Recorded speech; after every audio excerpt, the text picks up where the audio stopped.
Pour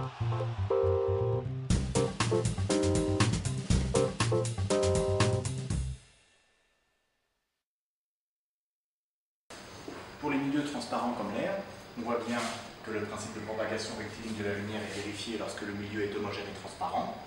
Si nous faisons passer l'air dans un autre milieu transparent, comme du plexiglas, le même principe est vérifié. Mais à l'interface des deux milieux, il peut y avoir changement de direction. C'est ce qu'on appelle la réfraction de la lumière, que vous avez vu en seconde. Cette réfraction de la lumière n'est pas la même selon la lumière colorée, rouge, verte ou bleue, donc selon la longueur d'onde, et c'est ce qui permet d'expliquer l'expérience du prisme qui permet de décomposer la lumière qui lui arrive. Par exemple, ici on voit un faisceau de lumière blanche qui arrive et qui est décomposé selon une figure que l'on appelle le spectre de la lumière blanche.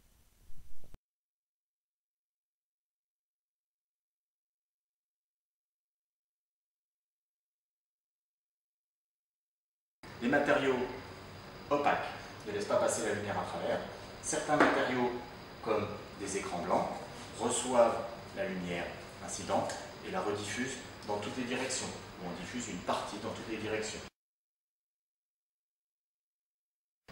D'autres matériaux, comme des miroirs, par exemple, reçoivent la lumière incidente, mais la renvoient dans une direction privilégiée. Par exemple, sur ce petit miroir avec le faisceau de lumière laser, on voit bien que le faisceau de lumière laser ne repart que dans une direction privilégiée.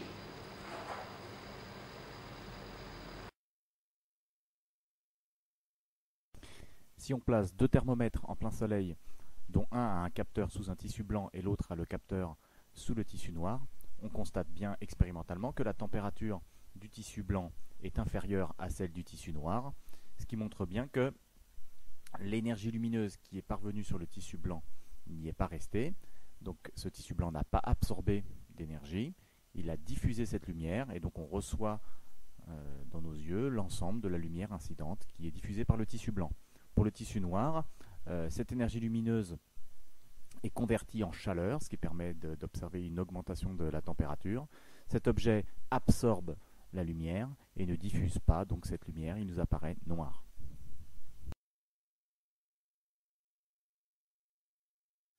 Nous venons de voir que pour les matériaux opaques, il pouvait y avoir diffusion de la lumière, mais il y a aussi le cas des matériaux transparents qui peuvent transmettre tout ou partie de la lumière qui arrive. Quand on envoie de la lumière blanche sur un écran blanc, cet écran blanc diffuse la totalité de la lumière incidente qu'il reçoit. Si on intercale un filtre coloré vert, nous observons que sur l'écran, il y a une zone verte. C'est-à-dire que ce filtre absorbe une partie de la lumière blanche qu'il reçoit et ne laisse passer que la composante verte de la lumière. Pareil pour un filtre bleu, on observe une zone bleue car dans cette zone, seule la composante bleue de la lumière blanche parvient jusqu'à l'écran. Pour un filtre rouge, seule la composante rouge de la lumière parvient à l'écran.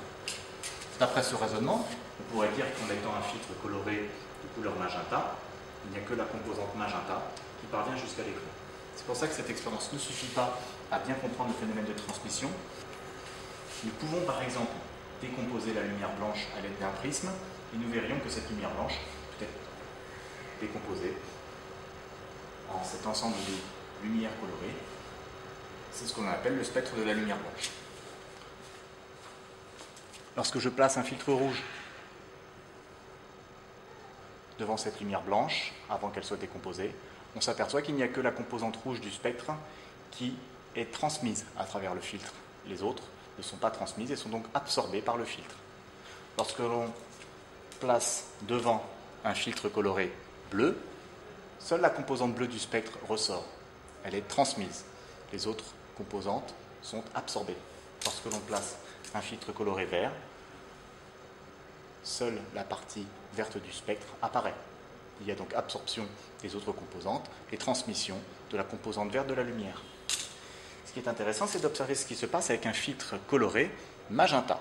Avec un filtre coloré magenta, on s'aperçoit que les lumières colorées rouges et bleues sont transmises et que la composante verte est absorbée. Ce filtre magenta transmet donc les lumières colorées rouges et bleues. Ces lumières colorées rouges et bleues parviennent à notre œil excite les cônes correspondants et notre cerveau, de par la synthèse additive, voit du magenta.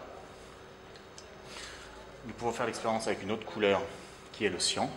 Le cyan ne laisse pas passer la composante rouge du spectre, la lumière colorée rouge est absorbée et les composantes bleues et vertes sont transmises.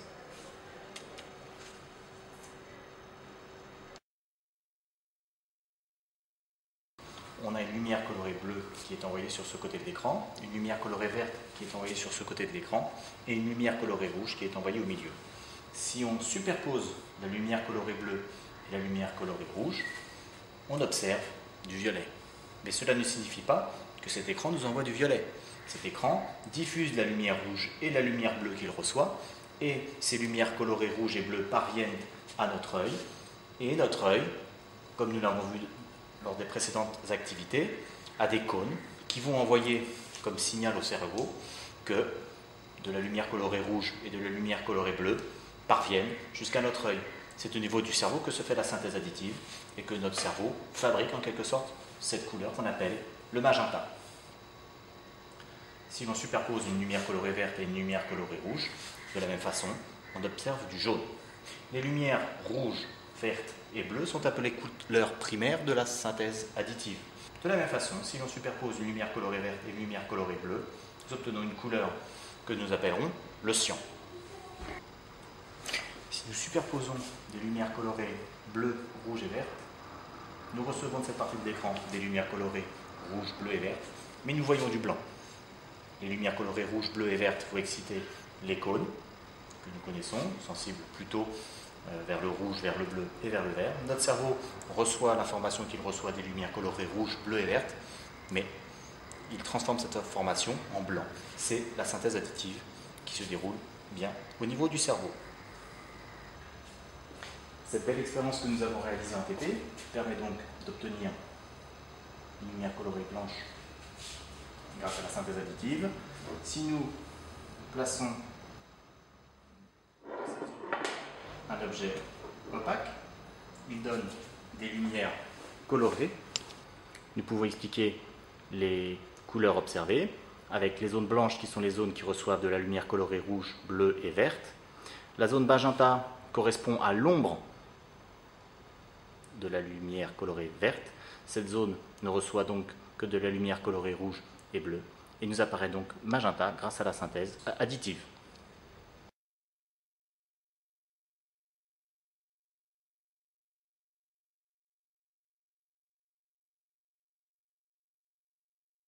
Si l'on éclaire l'écran blanc avec de la lumière blanche, cet écran nous diffuse toute la lumière reçue et nous voyons du blanc.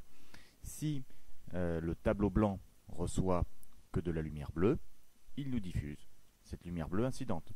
Les écrans blancs sont capables de diffuser l'ensemble des couleurs du spectre. Si par contre nous envoyons cette même lumière blanche sur un écran rouge, nous voyons que cet écran rouge qui reçoit de la lumière blanche ne nous renvoie que la composante rouge du spectre. Nous voyons donc cette partie en rouge. Par contre, si cet objet rouge est éclairé en lumière bleue, il ne peut pas nous renvoyer une composante rouge puisqu'il ne reçoit pas de composante rouge, il ne reçoit que de composante bleue. Or, la particularité de cet objet de couleur rouge est d'absorber cette composante bleue. Donc cette zone du carton rouge éclairée en bleu ne nous renvoie pas de lumière et nous apparaît noir. Quand on parle de la couleur d'un objet, on parle donc de sa couleur lorsqu'il est éclairé en lumière blanche. Cette lumière blanche contient toutes les composantes du spectre et donc l'objet a donc le choix parmi l'ensemble de ces lumières colorées d'absorber certaines composantes et d'en diffuser d'autres. Si nous prenons par exemple le drapeau français bleu, blanc, rouge, la zone bleue renvoie la composante bleue du spectre de la lumière blanche qu'il reçoit. La partie centrale blanche diffuse l'ensemble des composantes du spectre et grâce à la synthèse additive, nous voyons du blanc. Et pareil, pour la partie rouge du drapeau français, cette partie qui reçoit la lumière blanche ne diffuse que la lumière rouge et absorbe les ondes composantes du spectre. Si nous éclairons ce drapeau avec de la lumière bleue, par exemple, les différentes parties du drapeau ne pourront éventuellement que diffuser cette composante bleue. Donc la gauche du drapeau qui est bleue, on la voit bleue car elle diffuse bien cette composante bleue. La partie centrale qui est blanche quand elle est éclairée en lumière blanche, ne reçoit que la composante bleue et donc ne peut nous diffuser que la composante bleue de la lumière et nous apparaît bleu. La partie droite du drapeau qui est rouge quand elle est éclairée en lumière blanche, elle est rouge, cela signifie qu'elle absorbe la composante bleue et qu'elle ne diffuserait que la composante rouge si elle la recevait, mais comme elle ne reçoit que de la lumière bleue, elle absorbe cette lumière et donc n'a pas la capacité de nous envoyer de la lumière et donc cette zone nous apparaît très sombre, noire.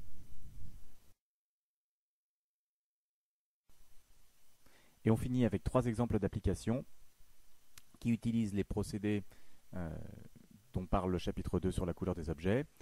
Un exemple avec les tableaux pointillistes, un autre avec le principe de l'impression avec les imprimantes couleurs, et un dernier exemple avec l'arc-en-ciel.